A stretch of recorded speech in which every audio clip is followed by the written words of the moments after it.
Patrick Martin, le président du MEDEF, a estimé lors d'une interview accordée aux Parisiens que le budget actuellement débattu à l'Assemblée nationale était récessif.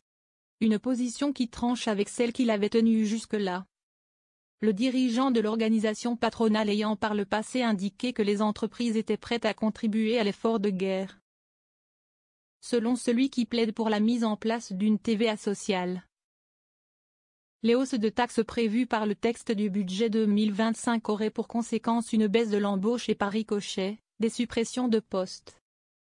Si on cumule les 4 milliards d'euros de réduction des allègements de charges, les 2,5 milliards d'euros transférés de l'assurance maladie aux complémentaires santé, et, donc, aux entreprises, le 1,5 milliard d'euros d'économies sur les aides à l'apprentissage, cela fait 8 milliards d'euros de hausse du coût du travail.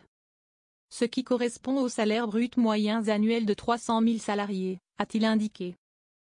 Comparant la surtaxe d'impôt sur les grandes entreprises françaises à la baisse de 20% du taux d'impôt sur les sociétés annoncée par Donald Trump fraîchement élu nouveau président des États-Unis.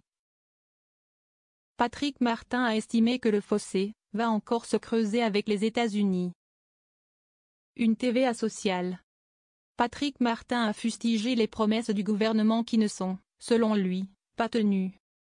Le gouvernement avait promis un équilibre des efforts, un tiers venant des contribuables, dont les entreprises, et 2 tiers de baisse des dépenses structurelles de l'État. En réalité, dans le projet actuel, si est tout le contraire, a-t-il dénoncé. Favorable à une TVA sociale, le président du MEDEF appelle à réfléchir à diminuer les cotisations sur les salaires, ainsi qu'à augmenter la TVA d'1 point. Sauf sur les produits de première nécessité. Selon ses calculs, cela rapporterait environ 10 milliards d'euros à l'État et aurait le mérite d'alléger le coût du travail et d'augmenter le salaire net de tous les salariés. En plus, la TVA s'applique aux importations mais pas aux exportations.